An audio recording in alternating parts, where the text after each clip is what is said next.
చతుర్థి సందర్భంగా ఆలయాలన్నీ భక్తులతో కిక్కిరిసిపోతున్నాయి. Secunderabad railway station సమీపంలోని ఆలయం వద్ద పరిస్థితి మా ప్రతినిధి నరేందర్ లైవ్ లో అందిస్తారు. Narender, over to you. Thank you Darsi. నగరంలో వినాయక చవితి వేడుకలు ప్రారంభమయ్యాయి.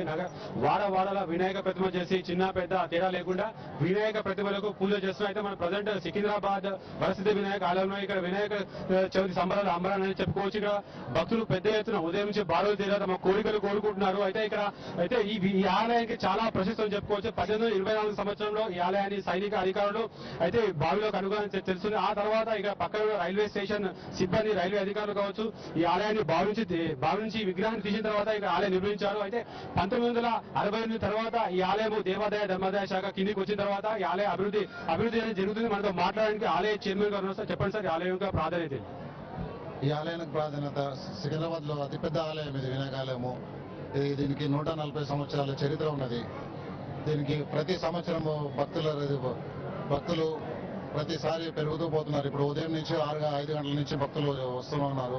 గంటకు రద్దీ పెరుగుతున్నది. వచ్చిన భక్తులకు ఎటువంటి అసౌకర్యం కలగకుండా అన్ని ఏర్పాట్లు మేము చేశాము. వాళ్ళకు సీనియర్ సిటిజన్ కూడా సపరేట్, వాళ్ళ దర్శనానికి వాళ్ళకి సపరేట్ ఒక ఎంట్రన్స్ చేశాము. వాళ్ళ సౌకర్యార్థం మంచినీళ్లు కానీ, వాళ్ళకు లైన్లో దర్శనానికి కానీ ఎటువంటి ఇబ్బంది కలగకుండా స్వామివారి వివిధ సేవలు చేసుకోవడానికి అన్ని సౌకర్యాలు కల్పించాము మేము. మనతో మాట్లాడడానికి ఆలయ మెంబర్ గురించి చెప్పండి మేడం. ఈ ఆలయం యొక్క ప్రాధాన్యత ఏంది, ఆలయం చెప్పండి. ఈ ఆలయం 1876 సంవత్సరంలో సైనికాధికారుల ద్వారా స్థాపించబడింది.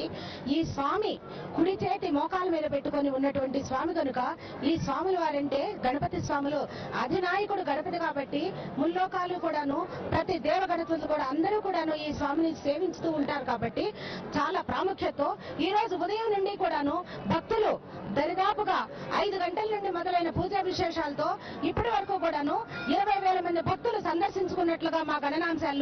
అదేవిధంగా ఈ స్వామి వారిని దర్శించుకొని సేవించుకున్నట్లయితే మనకి అనుకున్నవన్నీ కూడా జరుగుతాయని ప్రసిద్ధి. కావున భక్తులెల్లరూ కూడాను ఈ స్వామి వారిని సేవించుకోవాల్సిందిగా మేము చెప్తున్నాము. As a committee member right, ఇక్కడ మనతో మాట్లాడడానికి భక్తులు ఉన్నారు. చెప్పండి, ఆలయం ఎప్పుడు నుంచి వస్తున్నారు, ఆలయం యొక్క ప్రాముఖ్యత ఏంటి? మేము గత 5 years నుంచి వస్తున్నాము. ఇక్కడ వచ్చిన ప్రతి ఇయర్ కి మాకు మంచిగా కోరికలు జరుగుతున్నాయి. ఎప్పటి నుండో వస్తున్నాము. ప్రతి పొద్దున్న లేవగానే ఇక్కడ చాలా మంది పబ్లిక్ వెయిటింగ్ ఉంటారు. ఎంతో క్యూ ఉన్నా మేము దానికి వచ్చేసి దర్శనం చేసుకొని ప్రతి ఇయర్ వచ్చి దర్శనం చేసుకుంటాము. మాకు అనుకున్న కోరికలు బాగా జరుగుతాయి. ఓకే, అంటే ఆలయానికి ప్రతి సంవత్సరం వస్తాము. ఇక్కడ ఆలయంలో వినాయకుడు చాలా మహిమ గల దేవుడు అని చెప్తున్నారు. అయితే ఇక్కడ కోరిన కోరికలు తీరుతాయని ఇక్కడ భక్తులు చెప్తారు. మనతో మాట్లాడి చెప్పండి మేడం, మీరు ఈ ఆలయానికి ఎప్పటి నుంచి వస్తున్నారు? మాకు ఏ సంవత్సరం అండి రావడం చాలా బాగుంది. ఇంతగా ఇక్కడ ఈ సంవత్సరాలు వచ్చి కావడం అంటే మా అదృష్టంగా భావిస్తున్నాం అండి. అంటే ఈ ఆలయానికి రావడం మా అదృష్టంగా భావిస్తున్నాం. ఇక్కడ కోరిన కోరికలు తీరుతాయి. అయితే మనసు పెట్టి శ్రద్ధతో ఇక్కడ వినాయకుడిని పూజించినట్టయితే తమ కోరికలు మొత్తం తీరుతాయి. అయితే చాలా ప్రాచీన కాలం నుంచి ఉన్న ఆలయానికి చాలా ప్రాముఖ్యత అని చెప్పుకోవచ్చు. అయితే ఇక్కడ ఉదయం నుంచి కూడా భక్తులు తండోపతండాలుగా వచ్చారు. అయితే తమ మొక్కం తీర్చుకుంటారు. అయితే మొత్తం మీద ఇక్కడ ఆలయానికి చాలా ప్రాముఖ్యత ఉంది కాబట్టి ఇక్కడ భక్తజన సంద్రోహాన్ని ఇక్కడ వినాయక పూజించడానికి వచ్చారని చెప్పుకోవచ్చు. Vote studio. Right, thank you Narender.